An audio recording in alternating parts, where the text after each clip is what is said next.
안녕하세요. 워런 버핏처럼 매일 신문을 박전무와 함께 읽으면서 투자의 고수가 됩시다. 모험의 신박 오늘 목요일 순서 시작하도록 하겠습니다. 자, 빠르게 모험의 소통 읽고 신문기사 읽어보도록 하겠습니다. 댓글은 100개인데 조회수가 6,700으로 많이 떨어졌습니다. 1시간 10분 네, 시간이 좀 긴 것 같습니다. 자, 빠르게 매일 2번씩 반복 시청합니다. 특히 제가 시사경제에 실력이 늘어난 느낌입니다. 무엇보다 세상을 밝게 만들어가는 느낌입니다 하셨고요. 대한민국 섹터별 영웅, 야구는 박찬호 선수, 그렇죠. 골프는 박세리 선수, 축구는 박지성 선수, 주식은 박세익 전문님 아닙니다. 예, 주식은 우리 박현주 회장님도 계시고 아주 훌륭하신 분들이 많습니다. 수영에는 또 우리 마린보이 이름이 뭐였죠? 박태환 선수죠. 네, 이 부분 다시 해야 되겠네요. 네, 수영에도 있죠. 수영은 마린보이 박태환 선수 있습니다. 유난히 희한하게도 박씨들이 많아 보이지만 김이박 워낙 박씨가 많아서 그런 겁니다. 박혁거세님이 큰일을 하셨네요. 이건희 회장님 집안 못지않은 대단한 집안이네요 하셨는데 뭐 비교가 되겠습니까? 하지만 저희 이번에 1월 1일 날 부모님께 다 세배 인사하고 뭐 이런저런 얘기하면서 저희 아버님의 그 조남이 명자 문자 쓰시거든요. 박자 명자 문자. 그래서 뭐 하다 보니까 저희 단톡방의 이름이 명문가예요. 명문가.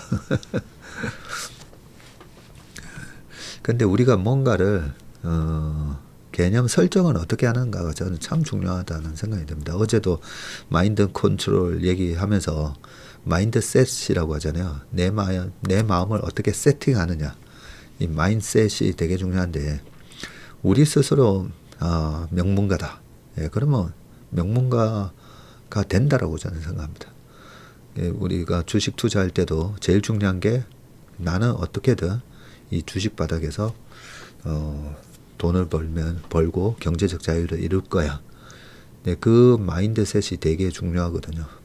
그 마인드셋이 되어 있을 때 중간에 시련은 있어도 실패는 없고 중간에 꺾이지 않는 그런 중꺾말을 가질 수 있다고 생각합니다. 자, 새해 가정에 모든 우리 채밀턴 분의 가정이 명문가가 되시길 바랍니다. 욕망의 숫자들의 시장에서 객관적인 정보를 인문학적인 상상력과 해석으로 투자를 하고 수익을 만드는 최선리를 만든 게 행운이네요 하셨습니다. 안 들으면 배가 고프지요. 많이 듣고 부를 이루려고 합니다. 제 꿈에도 전무님 나오셨는데 라고 우리 나오미 핀님이 오랜만에 댓글 남겨주셨고요. 게으른 저는 너무 싫어하는 신문을 읽어주셔서 감사드립니다 하셨고요. 새벽을 깨우는 웜의 신박입니다. 최슬리의 다양한 투자 상품에 관심이 많은데 궁금한 건 재미나이가 설명을 잘 해주네요. 그러니까요. 요즘은 재미나이나 이런 데 물어보면 와 정말 소름 끼칠 정도로 정리를 잘 해줍니다. 301번째 꾹 오늘 너무 바빠서 이제야 들어왔습니다 하셨고요.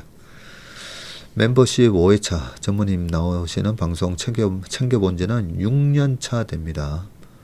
상꾸러기님 혹시 올라왔나 하고 들어왔는데 1바 할게요. 네, 1등 하셨습니다. 김은숙님께서 이제는 뭐 랩이라든지 이름이라든지 저희 운용 수익에 관한 댓글은 웬만하면 좀 안 읽도록 하겠습니다. 많이들 감사의 댓글 남겨주셨는데, 예, 다른 분들이 좀 불편하실 수가 있기 때문에 지난번 제로투원을 정말 재미있게 읽고 제 사고가 확장됨을 경험했는데 새롭게 소개해 주시는 규칙 파괴자도 기대가 되네요. 바로 주문해 볼까 합니다. 정말 읽어볼 만한 책입니다. 제가 보물찾기입니다. 어제 귤 2박스 보내주셨는데 누구냐 하면요, 2차전지 3종을 아직도 갖고 있다고 월간 전망 때 어떡할까 여쭤본 그 사람입니다. 앞줄 중간에 계셨던. 역시 2차전지는 아직도 바람 불이지만 인턴하면서 일매 따라하기 등등 하다 보니 지난해 수익이 20% 났네요. 와, 올해도 플러스로 유지 중입니다. 조금 큰 돈은 일임도 했고요. 그래서 조금 감사의 표시를 했습니다 하셨는데, 저희가 그런 귤 한 박스 또 떡 보내주시는 분들 그럴 때마다 되게 참으로 감사합니다. 저도 웬만하면 우리가 뭔가를 표현을 해야 될 때는 표현을 나도 적극적으로 좀 해야 되겠구나, 그런 생각을 좀 많이 했습니다. 전무님 신차 분석 얼굴만 보여주셨어요. 그래서 이 얼굴만 보여주셨다는 댓글이 2개나 있어가지고요, 허걱하면서 제가 어제 신차 영상 찍은 걸 봤거든요. 앞에서 잘 나가다가 마지막 6분 정도 남겨놓고, 자, 오늘 주요 종목 등락, 가장 많이 빠진 거, 가장 많이 또 오른 거 코스피 200에서 한번 살펴보겠습니다 하고, 그때 카메라 세팅을 차트로 세팅을 해야 되는데 차트 안 하고 제 얼굴만 띄워놓고 열심히 또 막 했더라고요. 그런 거 보면 저는 좀 이 허술한 사람들 있잖아요. 그리고 일을 아주 깔끔하게 꼼꼼하게 그렇게 못하는 분들에 대한 굉장한 공감이 되는 게 제 스스로가 그렇거든요. 제 스스로가 그렇게 아주 칼같이 그렇게 하지를 못합니다. 그래서 제가 만약에 저 같은 사람을 밑에 데리고 있었다면 참 일 못한다, 그렇게 생각했을 것 같더라고요. 어제 밤늦게 돌아와 새벽에 웜의 심박을 들었습니다. 개근하려고요. 1등은 2등이 안 되려고, 1등이 아닌 회사는 1등이 되려고 총칼이 없는 전쟁이네요. 야, 새벽에 들어오셔서도 웜의 심박을 듣고 주무신단 말씀이시죠? 존경스럽습니다. 유난히 학구열이 높은 민족의 후손들이 모여 금융무사로 거듭나는 모습, 채슬리 모닝브리프와 웜의 심박이 있어 든든하고 감사합니다. 밤늦게 들어와 신차 분석 보다가 마지막 부분 또 혼자 차트 보고 계신 거 보고 크게 낄낄거리다가 잠에 듭니다. 우리 짱짱구님도 참 제 자신을 보면 참 허술한 사람입니다. 저는 언젠가는 전무님 직접 뵙고 책에 사인도 받고 사진도 찍고 자산을 맡기러 가는 날을 희망해 봅니다. 오늘 둘째 아들 졸업식이었어요. 마냥 귀엽던 아이가 일이 컸네요. 많은 생각이 교차합니다. 두 아들에게 채밀턴 설파를 하는데 쉽지 않아요. 언젠간 채밀턴 되겠죠. 애들한테 보라고 강요하지 마십시오. 그런데 계속 이 부모님이 듣잖아요. 그러면 애들이 우리 엄마는 왜 우리 아빠는 계속 저걸 듣고 있지? 나중에 다 기억이 납니다. 저희 어머니가 항상 라디오를 틀어놓으셨거든요. 그러면 낮에 신태용 한의사가 전해주는 라디오 동의보감, 아니면 뭐 싱글벙글쇼도 있고, 그 라디오 동의보감 뭐 이런 게 저의 관심사는 아니었지만 지나고 보면 그런 습관들을 은근 자녀들이 다 배우게 됩니다. 부모의 습관을 배우게 됩니다. 그죠? 아버지가 담배를 피면 아이도 담배를 거의 피잖아요. 그죠? 그래서 우리 아이들한테 이것도 해봐 저것도 해봐 하실 필요가 없어요. 그냥 우리 부모님이 내가 좋다라고 생각하고 내가 가치 있다라고 생각하는 거를 이렇게 하잖아요. 그러면 아이들이 다 따라하게 돼 있습니다. 나중에. 키우느라 고생하셨어요. 때가 되면 알아들을 거예요. 또이양님께서 이렇게 열심히 하시는데 본을 볼 수밖에 없다고 생각합니다. 다 비슷한 말씀을 해주셨네요. 걱정이 생겼어요. 삼양 조금 매수했는데 오르락 내리락 하더니 오늘은 폭락. 방송 들으며 기다리면 되겠다 했는데 오늘 하락에 걱정이 되네요. 네, 내가 산 주식이 떨어졌을 때 불안하고 걱정이 되시면 안 됩니다. 그러면 사면 안 되는 거였어요. 네, 이 가격에 삼양식품 불닭볶음면이 앞으로도 계속 스테디셀러로 갈 거기 때문에 그렇다면 이 주식은 장기적으로 계속 우상향 할 거야. 네, 그런 믿음 속에서 떨어지면 내가 산 것보다 8% 더 떨어졌네. 잠깐만 나 계좌에 돈 있나? 은행 계좌에 혹시 돈 있는 거 이체해서 살까? 네, 이 정도 확신이 없으면요. 어떤 주식이든 사면 안 되십니다. 그래서 주식을 사실 때는 최소한 내가 이 주식을 어떤 관점으로 지금 사서 나는 얼마 되면 팔아야지. 그런 간단한 나의 매수 포인트를 메모를 해 놓으셔야 돼요. 그 메모를 해 놓으시는 방법으로 저는 이제 저도 메모 같은 게 막 이 정리가 안 되다가 있다 보니까 중요한 거는 다 카카오톡 나에게 보내기. 네, 카톡 나에게 보내기에다가 막 적어 놓습니다. 네, 그렇게 하시든지 아니면 뭐 엑셀이나 워드 파일 하나 띄워 놓으시든지 아니면 달력에라도 간단하게 달력에라도 내가 삼양식품 몇 월 며칠 얼마의 매수 그리고 그 밑에다가 그죠? 뭐 밀양 2공장의 매출이 본격적으로 발생.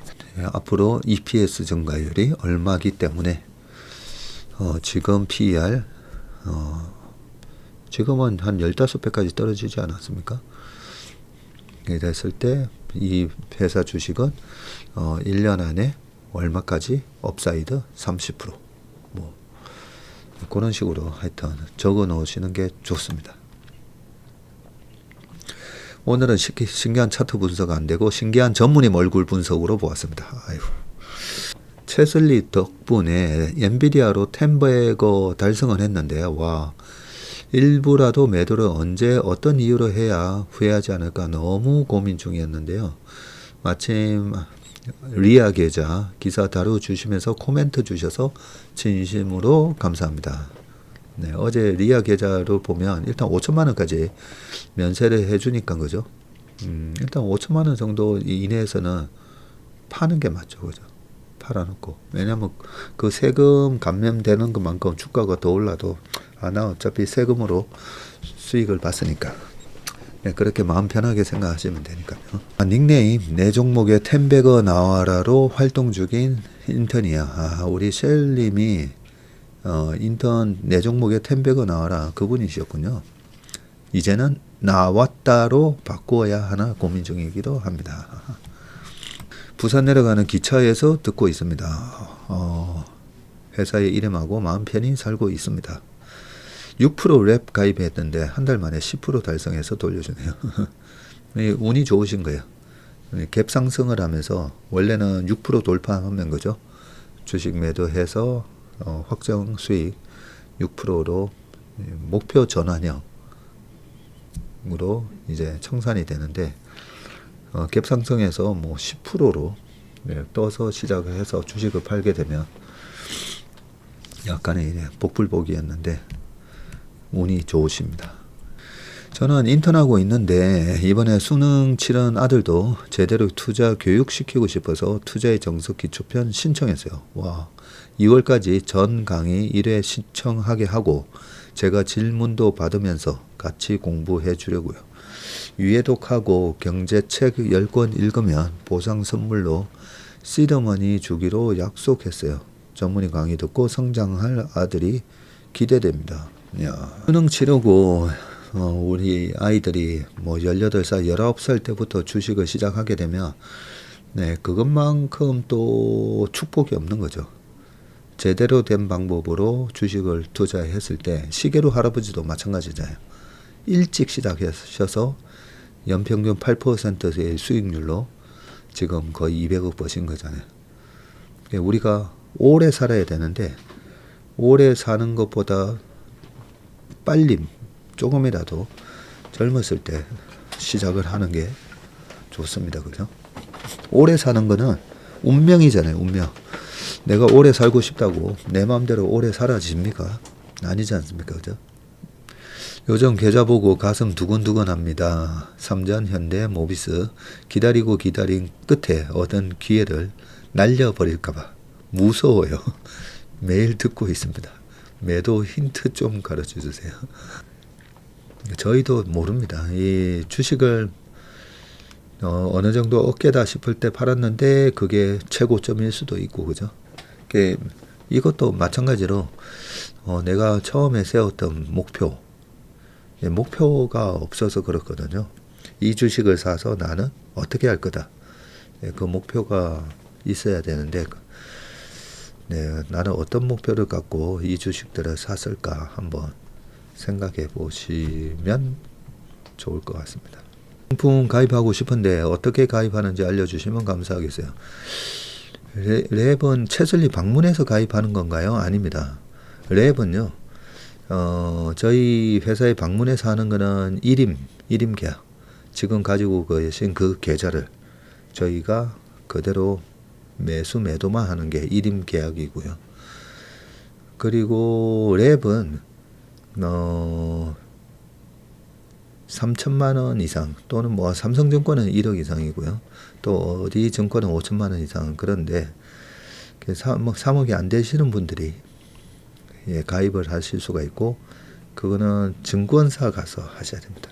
증권사나 아니면 KB나 신한, 한투, 삼성, DB, IBK 거기 앱으로도 가입할 수가 있고 삼성은 반드시 PB 통해서만 가입이 아마 되실 건데 다음 주 다다음 주인가 신규 이번에 다 목표 전환형 청산이 많이 되고 있지 않습니까? 그래서 신규 모집 날짜가 정해졌더라고요. 그 신규 모집을 하는 그 날짜를 다시 한번 안내를 드리도록 하겠습니다. 그 모집하는 주에 말씀드릴게요. 일단 다음 주인가 다다음 주에 있을 겁니다. 다다음 주. 골프 구력이 10년인데요. 공이 안 맞을 때면 레슨 프로에게 레슨을 원포인트 레슨 종종 받으면서 샷을 가다듬습니다. 암만 노력해도 레슨 프로님의 시범 스윙을 보느라 하면 저의 스윙과의 그 따라갈 수 없는 큰 간극을 느끼는데요. 요즘은 주식에서도 그와 같은 간극을 종종 느껴서 좀 우울합니다. 모닝브리프와 모험의 신방 매일 보며 제 포트를 관리하며 채슬리 랩 수익률을 아웃퍼폼 하려고 고군분투하지만 나이가 드니 감도 떨어지고 순발력도 떨어져 늘 언더퍼폼입니다. 가끔 박전무님 감 떨어졌다는 이야기 하시면 무척 위로가 됩니다. 조만간 정리하고 랩에 추가로 입금하고 마음 편히 사는 게 나을 듯 싶습니다. 역시 프로는 프로다입니다. 혹시 채밀턴에 돈을 맡기려면 얼마만큼이면 가능한가요? 모든 주식 정리해서 맡기고 편히 지내고 싶어요. 네. 저희 1임은 3억 이상이고 말씀드리는 것처럼 랩은 각 증권사마다 3천에서 5천, 뭐 1억 이렇게 되어 있습니다. 랩이나 1임이나 다 내 계좌를 대신 운용을 해주는 거기 때문에 그 모바일에다가 그 앱을 깔아 놓으시면 다 보실 수가 있어요. 실시간으로.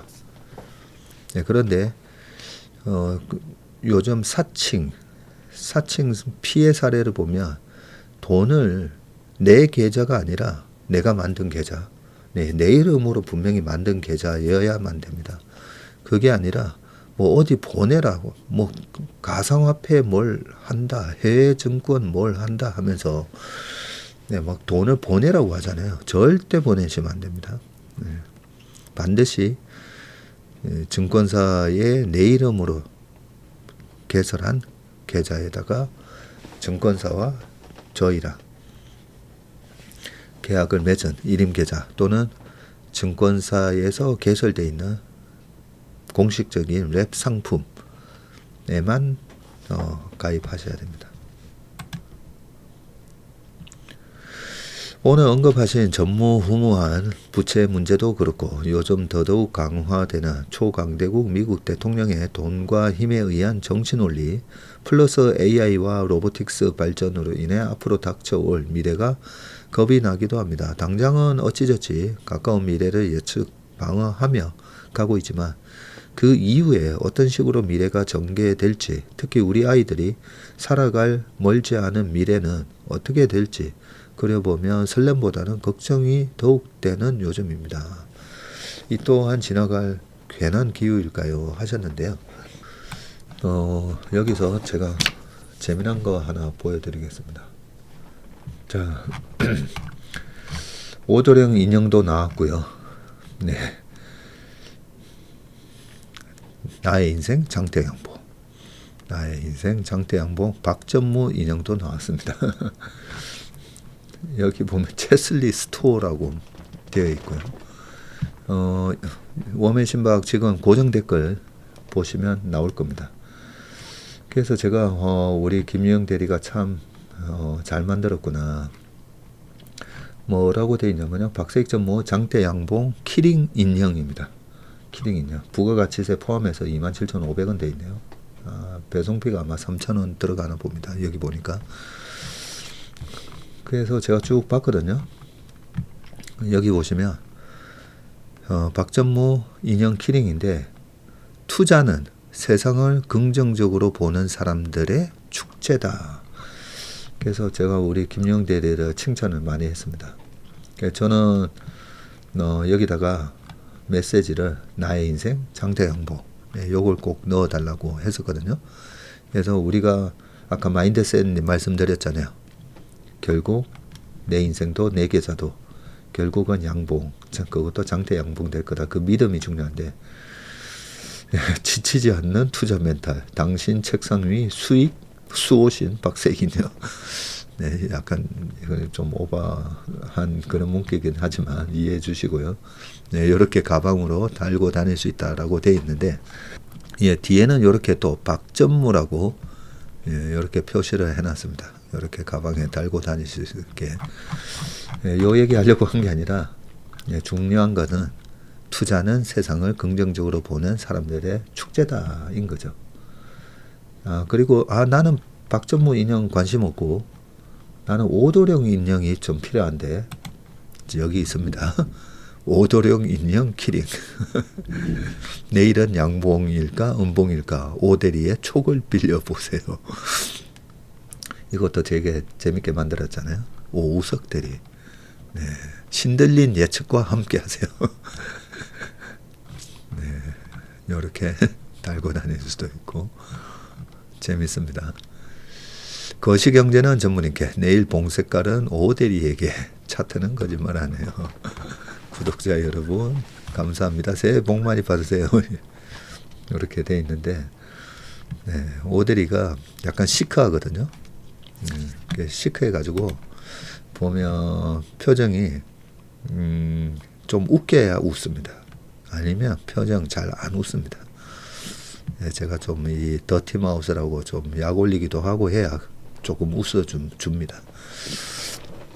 그래서 네, 지금 보시는 것처럼 약간 시크한 이미지. 참.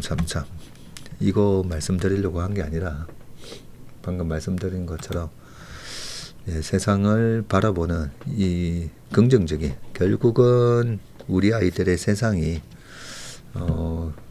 우리가 지금 그렇지 않습니까?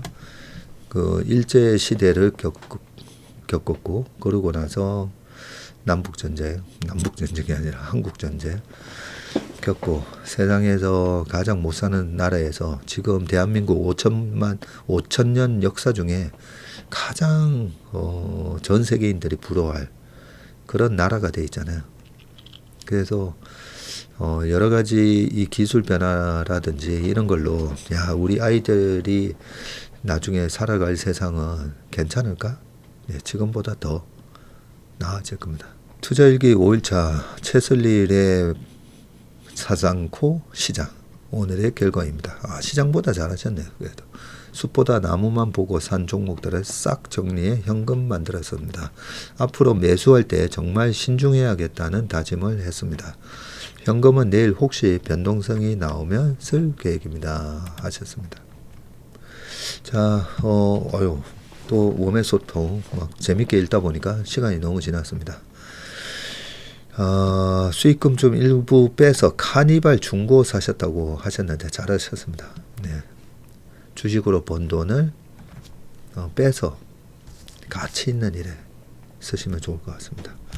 그 가족과의 여행을 가기 위해서 회사를 쉬고 있는데 느린 여행을 하고 싶어 차박용으로 구입했다고 했는데 내 삶에 어떤 휴식을 주는 그런 가치를 얻고자 주식에서 번 돈으로 딱 빼서 카니발 중고 사셨으니까 너무 잘하셨습니다. 자, 그러면 신문기사 읽어보도록 하겠습니다. 자, 첫 번째 기사 보겠습니다. 엔비디아 시총 제치더니 166% 경이로운 수익률. 엔비디아가 세계 시총 1위인데 엔비디아 시총을 제치고 166% 수익이 났다고요? 해서 봤더니 진격의 은 엔비디아 시총 제쳤다라고 되어 있습니다. 야, 골드바가 아니라 실버바다, 그죠? 파인 실버 여기 99.9%짜리 1000g 은의 시가 1kg다, 그죠? 은의 시가총액이 글로벌 증시 대장주 엔비디아마저 넘어선 것으로 나타났다. 은의 시가총액이 은값은 글로벌 정세 불안과 인플레이션 우려, 중국의 수출 제한 등 각종 요인이 겹치며 급등세를 이어가고 있는데 주요 투자 자산 시가총액, 저는 이런 거 제가 또 많이 궁금해 하지 않습니까? 그죠? 뭐 비트코인이 금을 대체하면 금의 시가총액만큼 가야 된다, 뭐 이런 논리로 막 비트코인이 올라갔었잖아요. 자, 주요 투자 자산 시가총액인데 지금 보시다시피 억 달러입니다. 금이 31억 달러. 그러면 보통 우리가 이 억 달러면 이게 빌리언이잖아요. 빌리언. 3빌리언이 되는 거거든요. 3빌리언이 여기다가 1.5, 1.4 곱하는 게 맞죠. 1.4 곱하면 쉽게 계산이 되는데 31억 달러. 그러니까 금의 시가총액이 잠깐만요. 좀 뭐가 이상한데. 그렇죠. 3빌억 달러. 31억. 31억이니까 432. 4조. 근데 4조밖에 안 되나요? 이거는 좀 이상한데요. 밑에 보시면 미국 금융정보와 은행 시가총액이 총 4조, 그렇죠. 그러니까 좀 이상하다 했습니다. 은행 시장 가치가 총 4.62억 달러가 아니라 4.62조 달러인 거죠. 어쩐지 좀 이상하다고 생각해요. 여기 표기가, 단위 표기가 잘못되어 있다, 그죠? 조 달러입니다. 조 달러가 되고 4.6조 달러니까 와 6,700조. 엔비디아 지금 시가총액이 4.5조 달러인데 이것보다 이제 웃돌게 됐고요.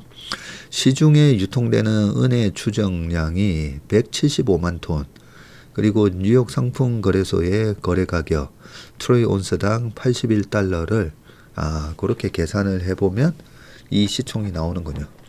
은의 추정 시장 가치가 엔비디아 시총을 넘은 거는 이번이 처음입니다. 단일 투자 자산 기준으로 근데 이 기사가 좀 그런 게 이 은혜 추정 시장 가치가 엔비디아 시총을 넘은 건, 근데 엔비디아의 시총이 10년 전만 하더라도 은혜 시총보다는 못했겠죠. 예, 엔비디아가 지금 요 기사의 의미는 은혜 시장 가치가 지금 현재의 엔비디아 시총을 넘어선 건 이번이 처음이다. 예, 이게 좀 정확한 표현이다, 그죠? 단일 투자 자산 기준으로 시장 가치가 가장 큰 것은 금이고요. 추정 시총이 31조 달러에 달합니다. 가상자산 대장주인 비트코인은 애플과 구글 모회사 알파벳, 마이크로소프트, 아마존에 이어서 8위 규모이네요. 비트코인은 8위 정도 됩니다.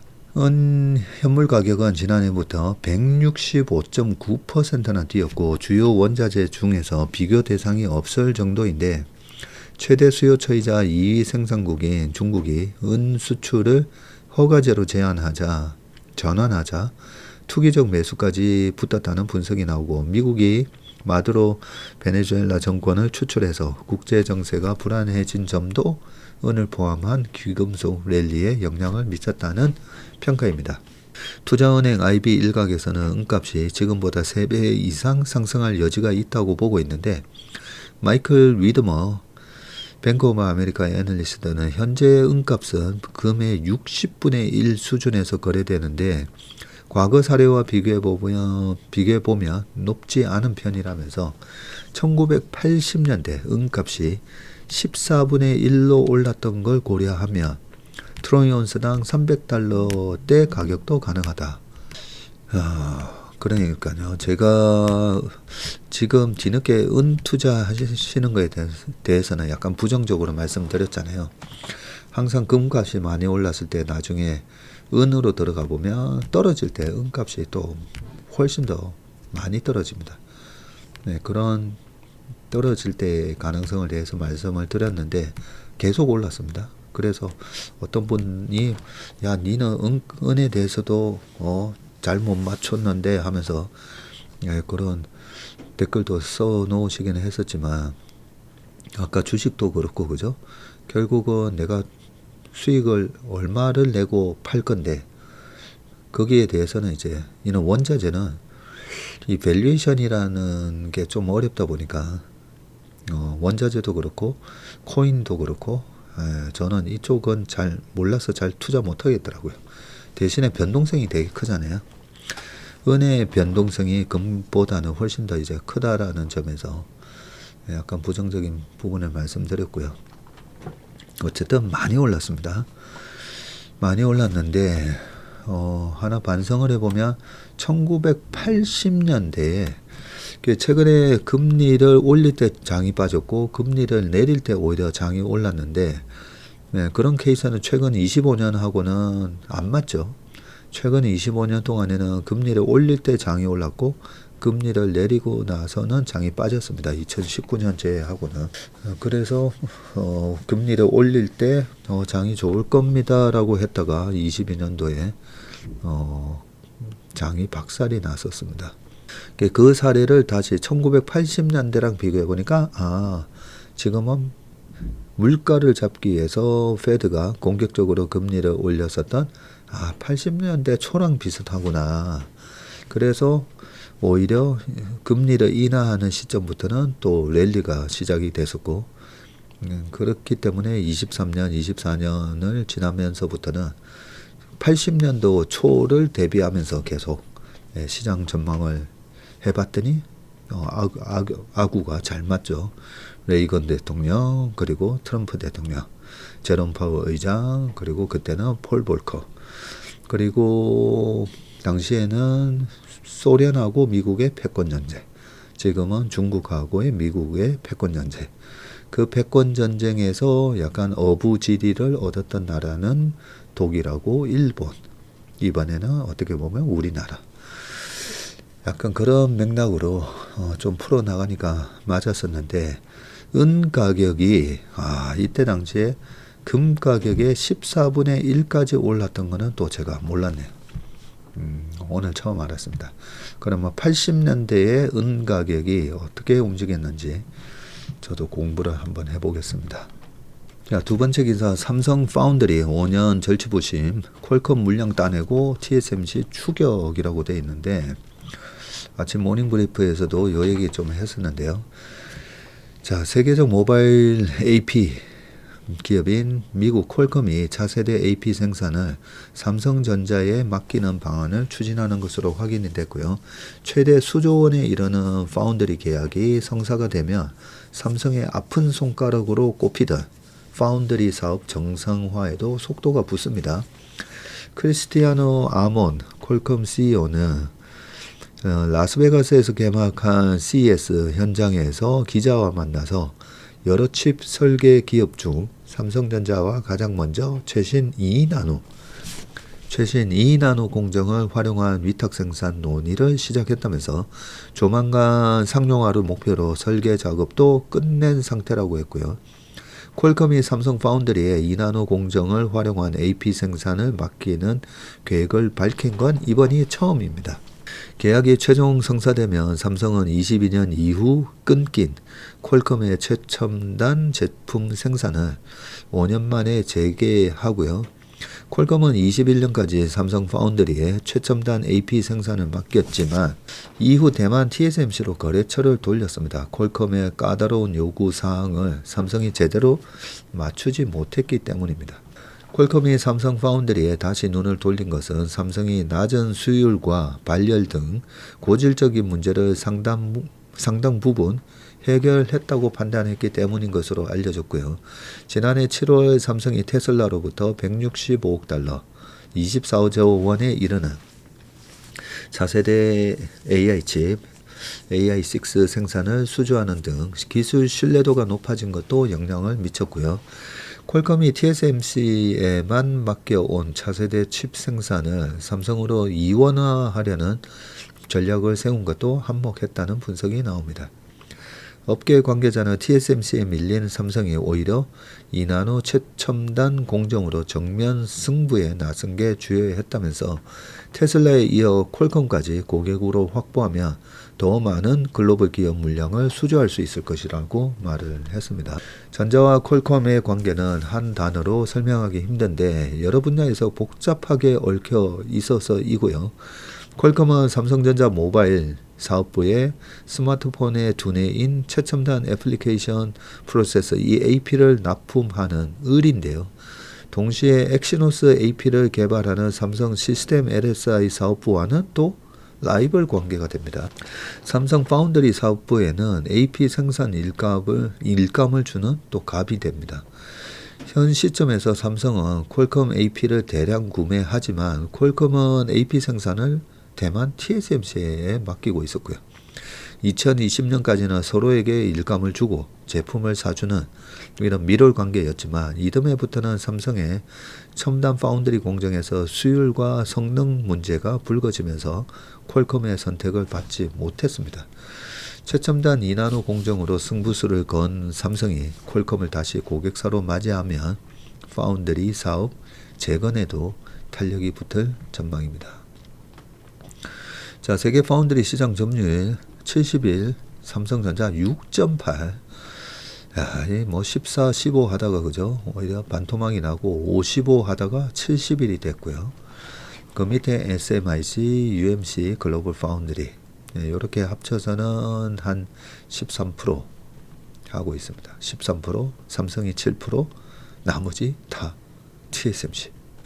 삼성 파운드리 사업부 선당 공정 생산 능력 해가지고도 나오네. 23년에 18만 8천 장, 그러다가 17만 9천 장, 그 다음에 18만 장 하다가 조금씩 이렇게 회복되고 있네요.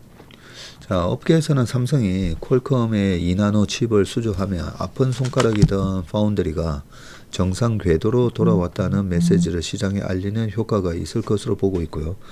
삼성은 지난해 7월 미국 테슬라의 AI5와 AI6를 잇따라 수주하면서 기술 신뢰도를 인정받았습니다. 네, 파운드리 사업부 연간 매출을 훌쩍 넘는 24조 원에 이르는 대형 계약을 받았고요. 앨런 머스크 CEO가 추가 발주를 언급한 만큼 수주 금액은 더 늘어날 가능성이 있습니다. 삼성은 테슬라 물량을 새로 짓는 미국 텍사스주 테일러 공장에서 생산하기로 했고요. 삼성은 2분기부터 테일러 1공장에 반도체 장비를 들이기 시작해서 12인치 웨이퍼 기준으로 월 15,000장 안팎의 생산 능력을 갖출 계획입니다. 자, 레거시 공정이 이 8나노 수주도 잇따르고 있는데 지난해 6월 발매된 게임기 닌텐도 2 스위치에 장착되는 엔비디아 GPU를 생산하고 있고요. 최근 엔비디아부터 8나노 GPU 추가 주문을 받은 것으로 알려졌습니다.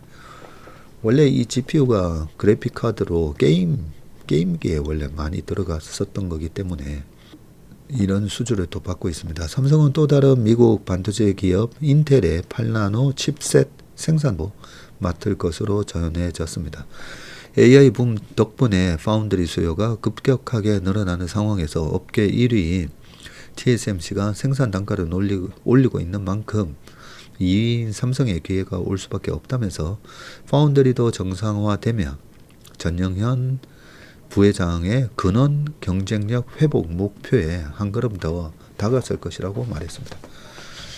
네, 이 전영현 부회장께서 취임하시고 이 근원 경쟁력 회복 얘기하셨을 때 제가 정말로 회복시킨다면 그동안에 옛날에 뭐 권오현 부회장님도 계시고 윤종현 부회장님도 계셨고 잘했던 분들이 잘하면 저는 사티아 나델라처럼 그냥 좀 오랫동안 하시게 좀 하자.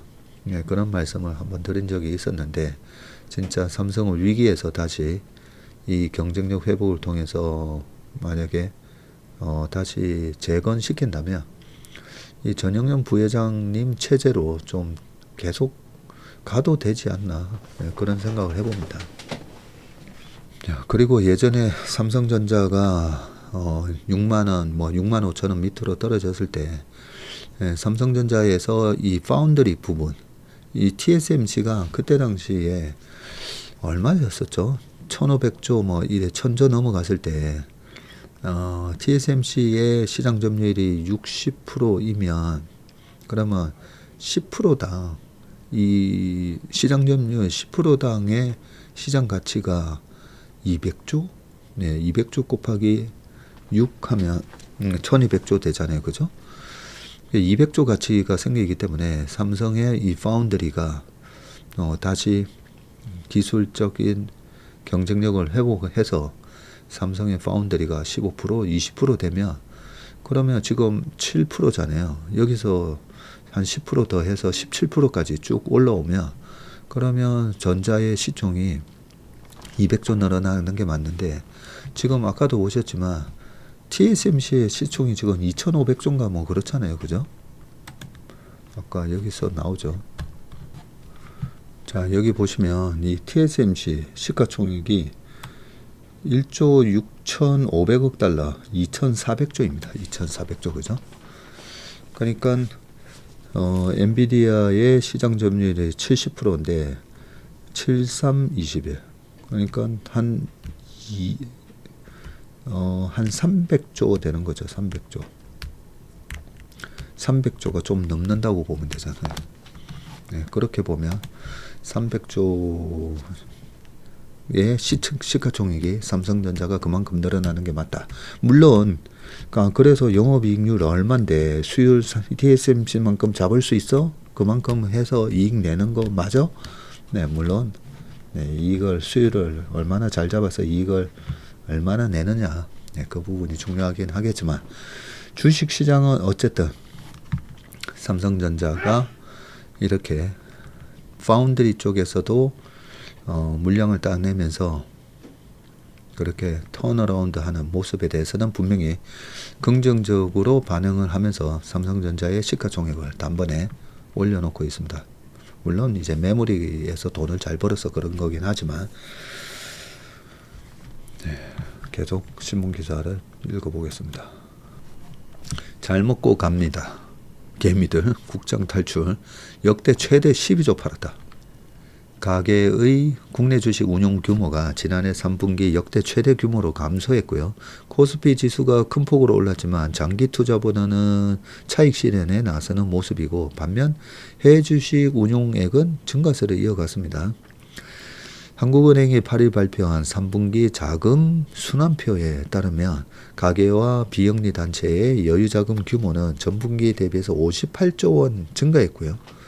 2분기에 51조 3천억에서 증가 규모가 불어났는데, 정부의 강력한 부동산 규제로 주택담보대출과 기타 대출 증가세가 꺾이면서 자금 조달 규모가 20조 7천억 원으로 전분기 25조 6천억에 비해서 4조 9천억 원 감소한 가운데, 자금 운용 규모는 76조 9천억 원에서 78조 8천억 원 소폭 증가했습니다. 자, 자금 운용 증감을 세부 항목별로 보면, 거주자 발행 주식, 국내 주식 운용 규모가 한 11조 9천억 감소했고요. 2009년 통계를 집계하기 시작한 이래 가장 큰 규모의 순매도가 확인됐습니다. 2분기에는 6조 3천억 원 증가해서 큰 폭의 감소로 전환했습니다. 2분기가 작년에 4월에 트럼프의 관세 때문에 시장이 폭락했을 때잖아요. 그러니까 4, 5, 6 그때 봅시다. 외국인들이 주식도 많이 팔았었죠. 그때 많이 팔았습니다. 우리나라 시장. 그때 우리 개인 투자자분들이 용감하게 잘 사셨고, 그러고 쭉 올라오니까 이익 실현한 거잖아요. 그죠? 자, 반면 비거주자 발행 주식, 해외 주식은 운용 규모가 5조 8천억 늘었고요. 2분기 2조 8천억에서 증가폭이 확대됐습니다. 국내 주식을 팔고 해외 주식을 사는 모습이 나타난 것이다. 투자펀드 지분 증가 규모도 23조 9천억 원을 기록해서 통계 집계 후 역대 최대를 기록했고요.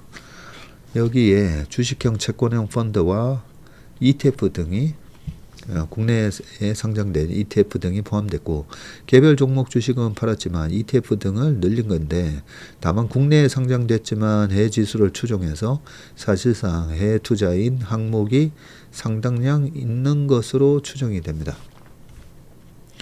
가계와 비영리 단체의 금융자산은 3분기 말 기준으로 한 6천조. 와, 가계와 비영리 단체의 금융자산이 6천조라고요? 6천조. 전분기 말 대비해서 183조 증가. 자, 금융부채는 2,400조 정도 됩니다. 금융부채 대비 금융자산 배율은 2.4배로 역대 최대 규모를 기록을 했고요. 부채 대비 금융자산이 큽니다. 그래서 너무 가계부채를 가지고 계속 가계부채 폭탄 터진다. 그런 얘기도 많았었는데, 그 얘기는 다음에 또 말씀드리겠습니다. 우리가 부채를 일으켜서 소비를 해버리면 안 되죠. 근데 우리나라 개인 투자자분들 보면 부채를 일으켜서 어쨌든 투자 자산에다가 투자를 하고 계십니다. 한 70%가. 그러면 결국은 자산 가격이 올라가면 결국 부채를 일으켜서 투자한 게 잘한 거가 되고요. 부채를 일으켜서 투자 자산에 투자를 했는데 자산 가격이 폭락을 해요. 그러면 부채 위기가 오게 되죠. 결국은 반대 매매가 나오면서 깡통이 되는 그런 부분인데, 결국은 잘했냐 못했냐는 부채를 일으켜서 투자한 투자 자산이 올라갔느냐 내려갔느냐인데, 스테이블 코인 어쩌고 하면서 글로벌하게 계속 유동성이 계속 풀리다 보니까 결국은 부채를 일으켜서 자산에 투자한 자산가들이 부가 늘어나고, 반면에 노동소득만 있고 자산을 취득하지 않는 사람들의 부는 계속 노동소득에 비해서 물가가 더 올라가면서 돈의 가치가 떨어진 거잖아요. 더 가난해지고. 그러면서 양극화가 또 심해집니다.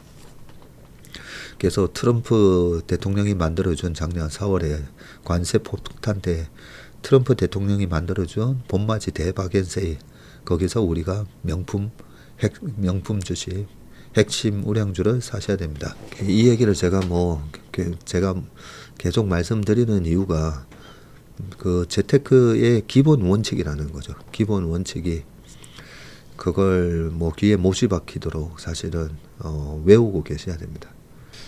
자, 명목 GDP 대비해서 가계부채 비율은 3분기에 89%로 전분기에 대비해서 89.7%에서 0.4%포인트 낮아졌고요. GDP 대비 가계부채 비율입니다.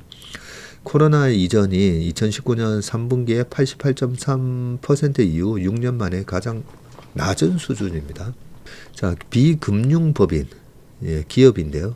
기업은 자금 조달을 늘리면서 순조달 규모가 2분기에 3조 5천억 원에서 3분기에 19조 5천억 원으로 증가를 했고요. 설비 투자 등 투자 확대를 위해서 금융기관 차입을 늘린 역량으로 파악이 됩니다. 일반 정부는 국채 발행이 줄면서 2분기에 2조 7천억 원 순조달해서 3분기에 한 6조 순운용으로 전환이 됐습니다. GDP 대비해서 지금 정부 부채 비율은 47.8에서 47.7로 0.1%포인트 하락했습니다. 자, 또 시간이 지나고 나면 자산 가격이 또 변동성을 보이는 그런 장이 또 도래할 거고요. 그럴 때마다 이 가계부채 얘기가 많이 나올 건데 지금 미국이 그 어마무시한 부채를 가지고 있잖아요. 그 어마무시한 부채를 가지고 있음에도 불구하고 기축통화국이기 때문이기도 하지만 결국은 돈의 가치가 계속 떨어지기 때문에 돈의 가치가 떨어지는 인플레이션 구간에는 누가 유리하죠? 채무자가 유리하죠. 돈을 빌린 사람이 유리하고 채권자가 불리해집니다. 그죠? 네, 내가 갚아야 될 돈의 가치가 떨어지기 때문에 채무자가 유리해집니다. 자, 트럼프가 베네수엘라 원유 미국이 판다. 입지 좁아지는 중동. 트럼프 대통령이 베네수엘라 정부에서 원유를 최대 5천만 배를 확보해서 시장에 팔 것이라고 얘기했고요.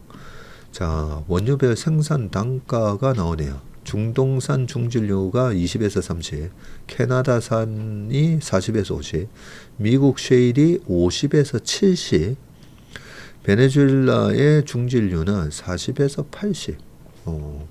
트럼프 대통령은 베네수엘라 과도 정부가 제재 대상이었던 고품질 원유 3천만에서 5천만 배럴을 미국에 인도할 것이고 이 원유는 시장 가격으로 팔릴 것이며 그러니까 헐값에 미국에다가 팔지는 않는다는 거죠. 판매 대금은 미국 대통령인 나의 통제하에 베네수엘라 국민과 미국 국민 모두에게 도움이 되게 사용할 것이라고 했고요. 라이트 에너지부 장관에게 이 계획을 즉각 실행하도록 지시했고 해당 원유는 저장선으로 운송이 돼서 미국 내 항구로 반입될 것이라고 했습니다. 베네수엘라 원유 매장량은 3,030억 배럴로 전 세계 17%에 달하고요. 하지만 생산시설 국유화와 독재가 이어져서 현재 생산량은 하루 100만 배럴까지 떨어진 상태입니다. 3천만에서 5천만 배럴은 30일에서 50일치 생산량으로 트럼프 정부의 유조선 봉쇄 작전 이후 출하되지 못한 원유 등이 포함된 것으로 보이고 트럼프 대통령은 이것이 일시적인지 베네수엘라 정부에 대가를 지불하는지 등은 구체적으로 설명을 하지 않았습니다.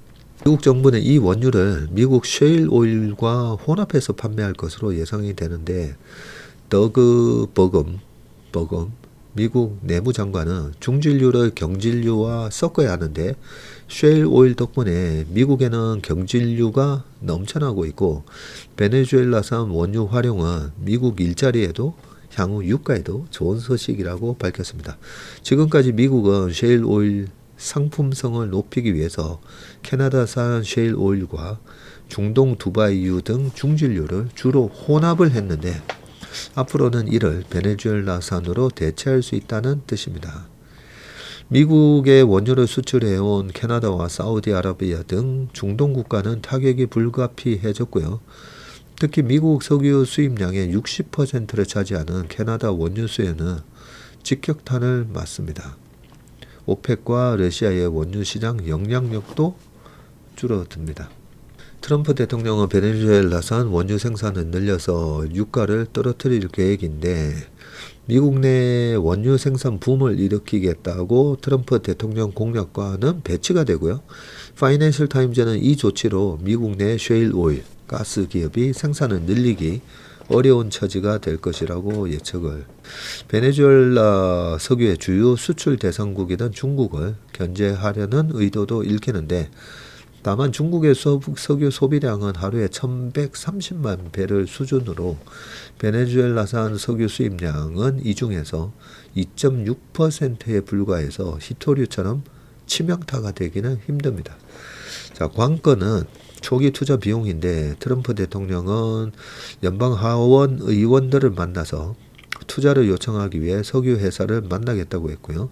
하지만 미국 에너지 기업들은 베네수엘라의 원유 투자 조건과 안정적인 원유 확보 여부가 불투명한 만큼 구체적인 언급을 꺼리고 있고요. 검토하겠다고 밝힌 업체는 컨티넨탈 리소스 한 곳뿐이라고 하네요. 실제 투자해 베네수엘라산 원유가 나온다 하더라도 투자 비용을 감안하면 초기 생산 단가는 배럴당 $80 이상에 달할 수 있다고 에너지 업계는 보고 있습니다.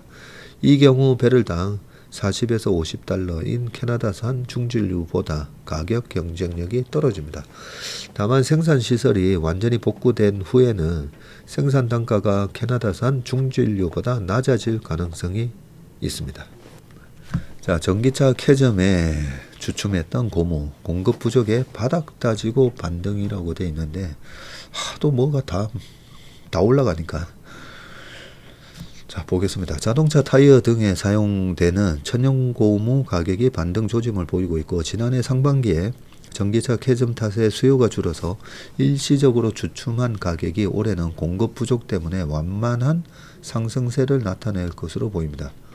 네, 지금 가격 동향이 천연고무 가격이 급락했다가 나중에 이렇게 올라오고 있네요. 자, 킬로그램당 천연고무 선물이 354엔에 거래가 됐고 지난해에는 283, 이게 킬로그램당 엔화 가격이네요.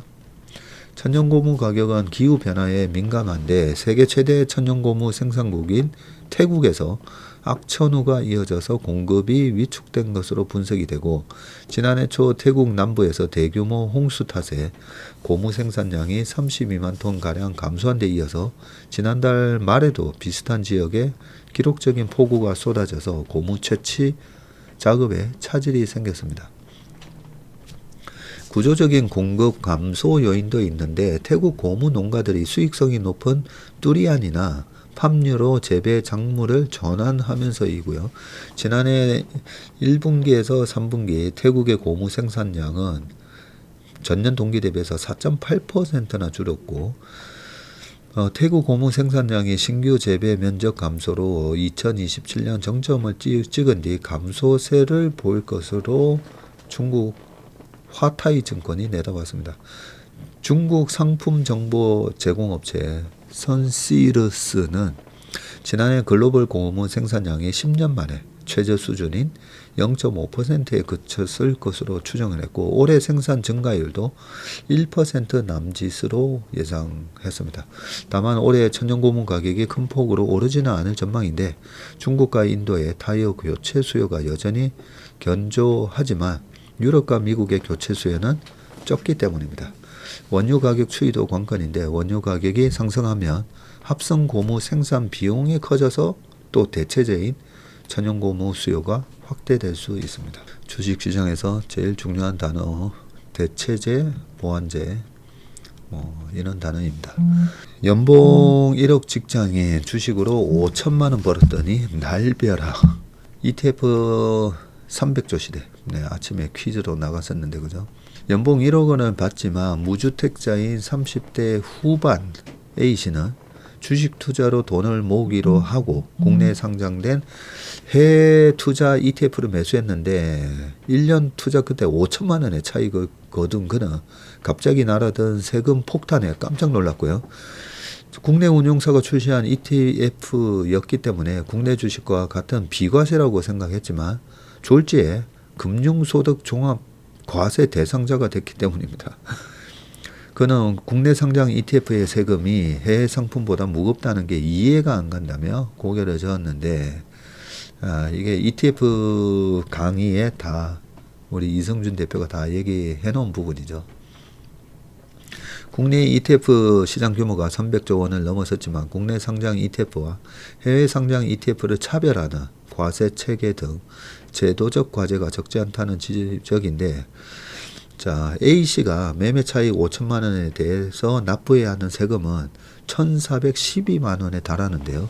2천만 원까지 배당소득세가 15.4%가 부과되지만 나머지 3천만 원 근로소득과 합산돼서 3천만 원에는 근로소득과 합산해가지고 금융소득 종합과세율이 적용되기 때문입니다. 자, 이 3천만 원에 대해서만 1,104만 원의 세금을 내야 한다는 의미이고요. 왜냐하면 이분 소득이 1억이기 때문에.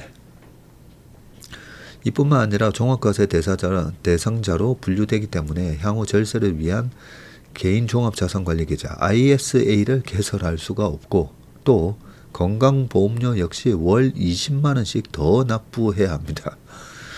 A씨가 해외에 상장된 비슷한 ETF를 매수했다면 어땠을까? 자, 그러니까 뭐 국내에 타이거 뭐 나스닥 100이 아니라 미국에 있는 그냥 아예 QQQ를 해서 5천만 원을 벌었다면 250만 원 기본공제 제외한 4,750만 원에 대해서 22% 양도소득세를 내면 되는데 그게 1,045만 원입니다. 아까 요 위에는 금융소득 종합과세에 해당되면서 1,412만 원이고 밑에는 1,045만 원.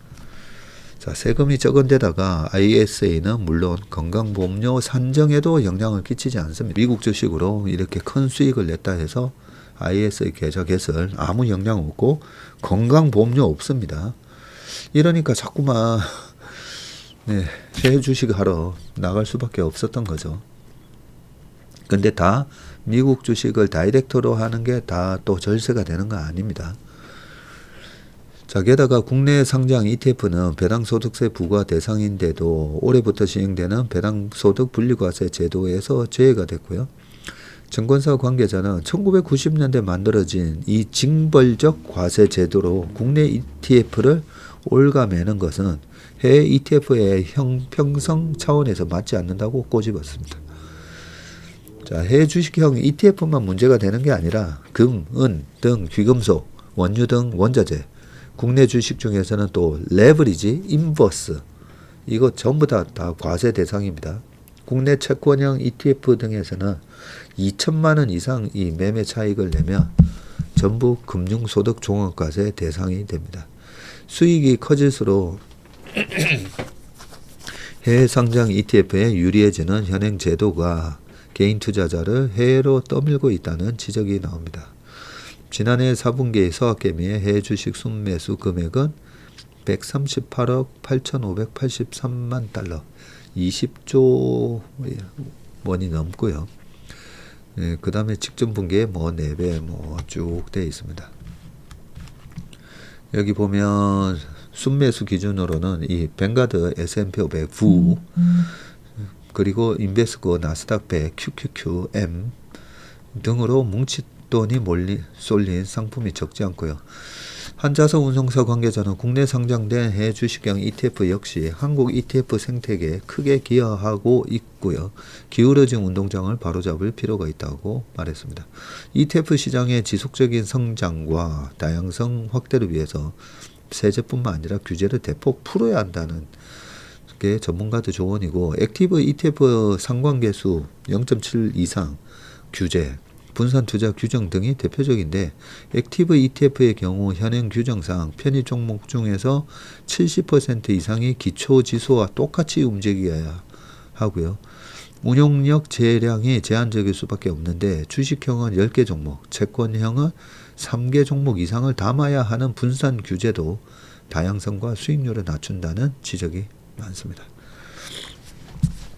이렇게 좀 불합리해 보이는 거는 빠른 제도 개선이 있으면 좋겠습니다. 오늘 웜의 신박은 여기까지 하겠습니다. 행복한 하루, 건강한 하루 되시길 바라겠습니다. 고맙습니다.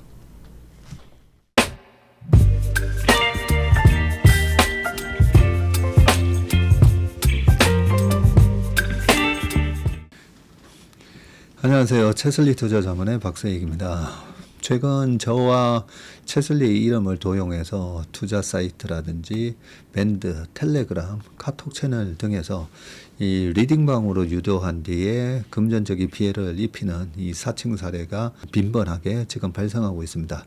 저를 비롯해서 저희 채슬리 투자자문의 임직원들은 SNS나 온라인 채널 등을 통해서 일체의 투자자문 활동을 하지 않고 있습니다. 저희는 정식 자문을 하기 위해서는 반드시 저희 회사에 내방하셔서 계약서 작성 절차를 거쳐서 진행되기 때문에 이외의 모든 유료 무료 지금 투자자문 행위는 불법이므로 각별히 주의하시길 바라겠습니다. 의심스러운 채널이나 메시지를 받으시면요, 그냥 피해를 방지하기 위해서 즉시 신고하시거나 삭제하시길 바라겠습니다. 대부분의 사례가 이 사칭 사례에 피해를 보신 분들의 핸드폰을 제가 보면 이 방에 오셔서 무료로 투자를 도와드립니다. 뭐 이런 얘기를 하고 있고요. 거기에 보면 어떤 밴드로 특정 밴드로 유도한 다음에 돈을 송금하라고 되어 있습니다. 그 과정에서 저희하고의 일체 계약 관계가 없기 때문에 그렇게 돈을 송금하라고 하는 부분에 있어서 특히나 유의를 좀 해주시기 바라겠습니다. 저뿐만 아니라 많은 또 저희 업계의 유명인을 사칭한 그런 사칭방도 많이 지금 기승을 부리고 있는데요. 공통적인 특징이 앞으로 몇백 %가 날 급등주를 알려줄 테니까 이 방에 가입을 하라. 그러고 난 다음에 금전적인 부분을 갖다가 송금을 요청하는 그런 형태의 수법을 쓰고 있기 때문에 그렇게 무료로 주식을 알려드립니다. 이런 문자를 받으시면 바로바로 삭제를 하시길 바라겠습니다. 저희 채슬리와 채슬리 임직원들을 많이 사랑해 주시는 저희 채슬리의 고객분들 그리고 저희 채슬리의 이 구독자분들이 이런 사칭 피해가 일체 발생하지 않기를 바랍니다. 그러면 여러분들의 가정과 일터에서 항상 평화와 행복이 가득하시길 기원합니다. 감사합니다.